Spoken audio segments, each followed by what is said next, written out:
Nakakulong ng unyan sa Libon Municipal Police Station ang #1 most wanted person kan Kabikolan makalihis na mga korner sa pigkasat na Manhunt Charlie Operation sa Sitio Pinagbadilan, Barangay Buga, Libon, Albay, alas 3:45 nin hapon kan nakalihis na Biyernes, Oktubre 18.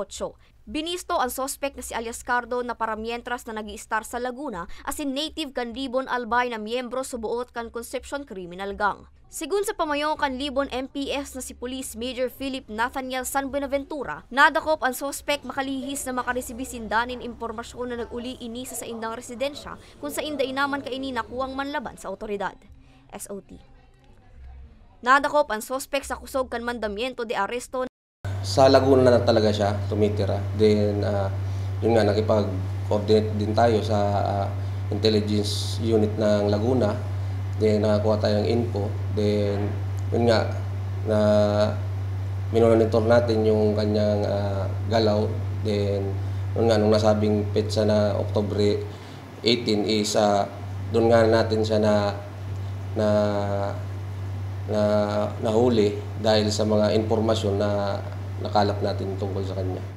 Nadakop ang sospek sa kusog kan mandamiento de aresto na pigpaluwas ni Honorable Edwin Cleofe Maalat, ang presiding judge kan Regional Trial Court 5th Judicial Region Branch 14 Ligao City kan Marso 14, 2024. Naging matrayumpo ang operasyon sa pakikipagtabangan man sa Libon PNP kay Police Provincial Office, Regional Intelligence Unit 5 Provincial Intelligence Team Albay, Regional Intelligence Division Regional Special Operations Unit 5, 504th Maneuver Company Regional Mobile Force Battalion 5, Regional Intelligence Unit 4A Provincial Intelligence Team Laguna, 1st Company Albay Provincial Mobile Force Company asin 93rd Special Action Company PNP Special Action Force.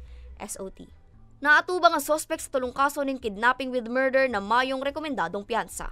Pinaprocess po natin siya, dinadaan pa rin sa tamang proseso. Yun nga, yung tinatawag namin na booking and i-return po natin siya sa korte na kung saan nag-issue ng warrant of arrest.